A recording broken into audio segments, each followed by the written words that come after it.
Dans Solo Leveling, une simple journée de cours va se transformer en un véritable bain de sang. Mais d'abord, parlons business. Jinwoo analyse les images du fameux donjon de rang A de Busan. Park Jong-soo lui explique un truc important. La taille physique d'une porte et son rang ne correspondent pas toujours. Sauf que là, une quantité immense de mana s'en échappe. Jinwoo demande direct si c'est un rang S. Jong-soo le rassure, c'est juste à la limite du rang A, mais c'est la plus grande porte jamais apparue à Busan.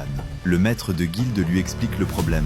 L'association veut les bloquer car ils n'ont aucun chasseur de rang S. Mais si Jinwoo les rejoint, le raid est gagné d'avance et il sera grassement payé. Normalement, un rang S touche 10% des bénéfices. Jong-soo se sent généreux et lui propose 20%. Mais Jinwoo le regarde dans les yeux et lâche 50-50. Jong-soo est choqué, mais Jinwoo insiste. Il veut être traité comme une guilde entière, pas comme un individu. Ils viennent tout juste de créer la guilde Ajin. Jong-soo tente de négocier un 60-40, mais Jinwoo coupe court à la discussion. Dans sa tête, Jong-soo hallucine. Ce mec a beau être jeune, il est incroyablement atypique. Il finit par céder. Le raid commence demain. La porte a été découverte il y a presque une semaine. Jong-soo lui propose de le déposer en voiture, mais Jinwoo refuse. Il a un truc prévu ce soir, mais promet d'être à l'heure. Pendant ce temps, Yoon-tae bug. Il demande à Jong-soo s'il a vu l'ombre de Jinwoo bouger toute seule. Jong-soo l'envoie balader et lui demande s'il a bu. Soudain, le téléphone de Jinwoo sonne en anonyme. C'est sa mère. Elle vient de s'acheter un portable et voulait juste entendre sa voix. Elle s'excuse de le déranger, mais Jinwoo, super doux, lui répond « pas du tout » et l'invite à dîner le soir même.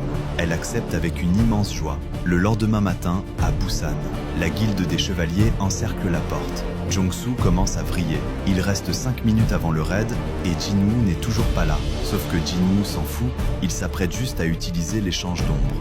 Mais au même moment, à l'école de sa sœur Jin-ah, 3 élèves traînent dans les couloirs. Ils râlent parce qu'ils doivent aller chercher des fournitures pour le prof d'art dans une salle abandonnée. Combien de statues en plâtre on doit prendre ? Demande l'un d'eux. Il y a 6 groupes, donc 6. Faudra faire des allers-retours. Ils entrent dans la salle et l'un d'eux se fige. Il y a une porte dimensionnelle au fond de la pièce. Son pote s'approche et se moque de lui. Pourquoi t'as peur ? Les portails fermés sont totalement sûrs. Seuls les chasseurs peuvent y entrer et rien ne peut en sortir avant au moins une semaine. Cette salle était abandonnée. La porte vient juste d'être découverte. Soudain, la porte craque. Une main verte gigantesque surgit de nulle part. Elle attrape un des élèves par la tête et le soulève de terre. Le garçon se débat, hurle à l'aide, mais la poigne le broie de plus en plus fort. Ses potes sont pétrifiés. En une fraction de seconde, leur ami est massacré. Les monstres commencent à déferler de la porte. Quelques éclaboussures de sang plus tard, les 3 garçons sont morts. Et l'arc continue ainsi. Abonne-toi pour la suite.